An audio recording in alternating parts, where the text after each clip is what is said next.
व्यक्ति किसी को भी निकाल लीजिए जिसकी जिंदगी में समस्या है। हर आदमी दुखी है, हर व्यक्ति कष्ट में, हर व्यक्ति परेशान है, हर व्यक्ति को दुख है। संसार में ऐसा कोई नहीं जन्मा जिसके जीवन में दुख नहीं है। पृथ्वी पर अगर मेरे भगवान राम जी ने भी जन्म लिया है, पृथ्वी पर अगर मेरे राम जी भी प्रगटे हैं तो उनकी जिंदगी में भी दुख आया। पृथ्वी पर अगर भगवान कृष्ण ने जन्म लिया है तो उनके जीवन में भी दुख आया।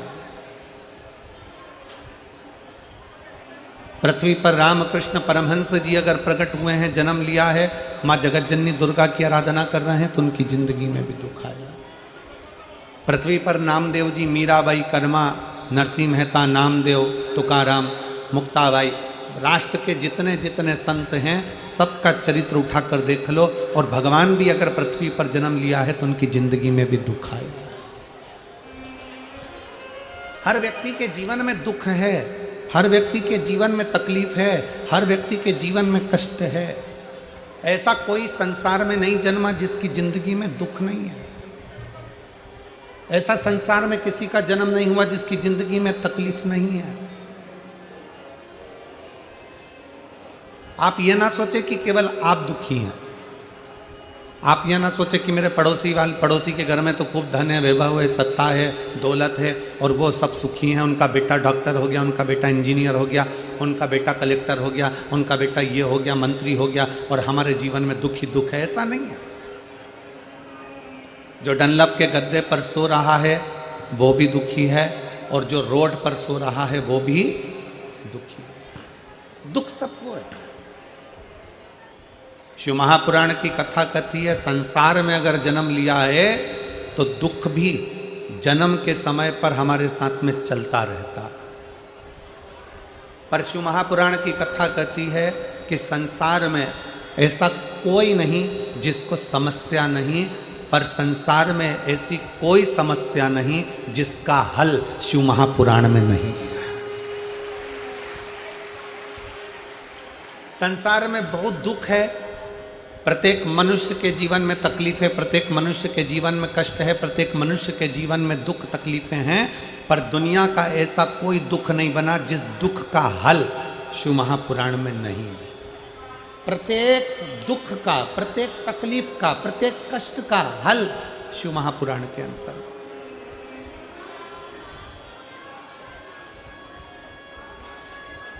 सारी समस्या का हल,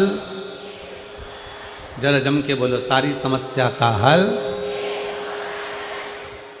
संसार में हर मानव दुखी है। जिसने जन्म लिया है उसको दुख भोगना है, क्योंकि पूर्व के कर्म का भोग हमको भोगना है। पर प्रत्येक दुख का, प्रत्येक दुख का, प्रत्येक तकलीफ का, प्रत्येक कष्ट का हल शिव महापुराण के अंतर्गत।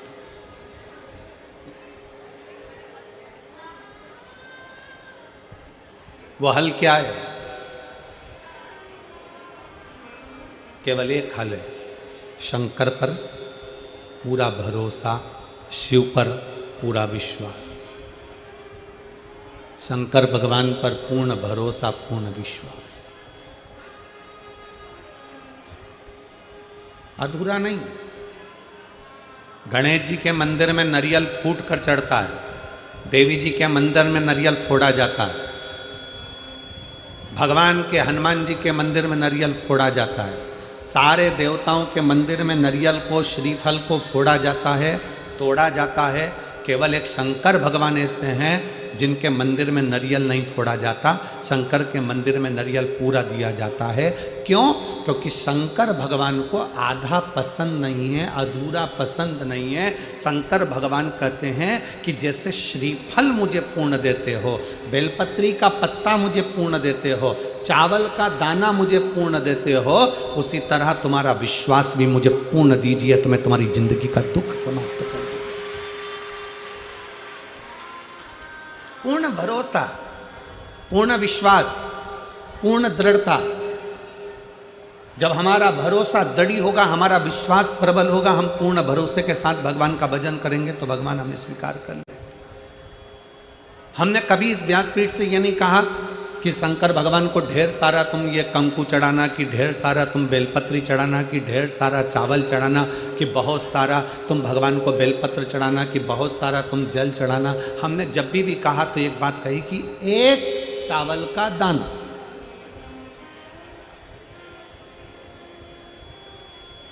25 साल पुरानी कथा भी निकालोगे तो उसमें भी एक चावल का दाना मिलेगा, और आज की कथा भी निकालोगे तो एक चावल का दाना मिलेगा। 25 साल पहले की भी कथा निकालोगे तो 1 लोटा जल मिलेगा, 1000 लोटा जल नहीं। हाँ, सावन के महीने में 2 लोटा जल।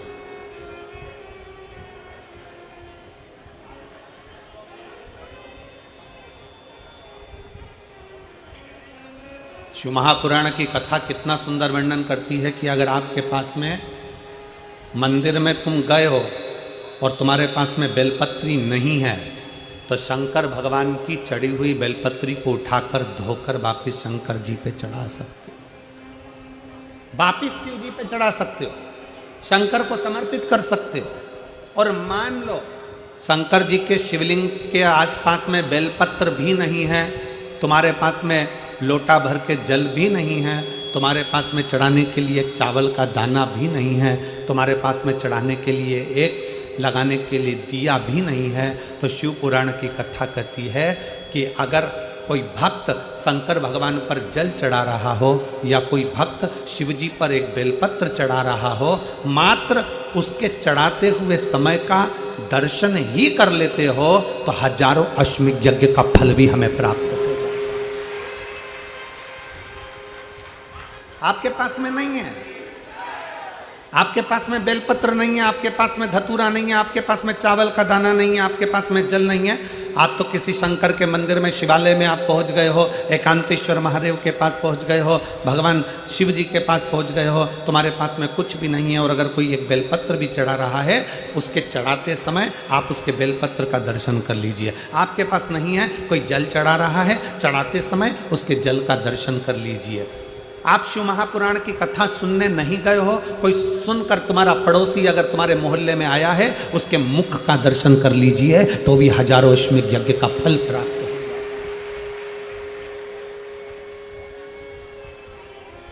आपकी पूर्णता, पूर्ण विश्वास, पूर्ण भरोसा।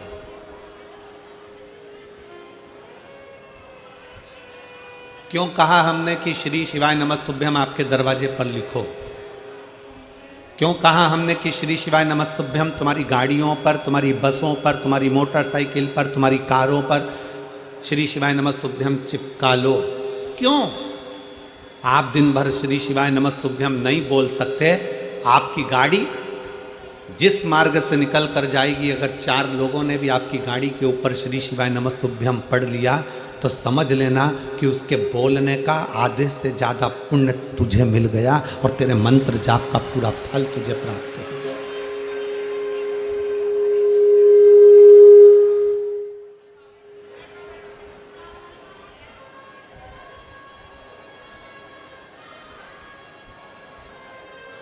शिव महापुराण में तो दर्शन का महत्व है।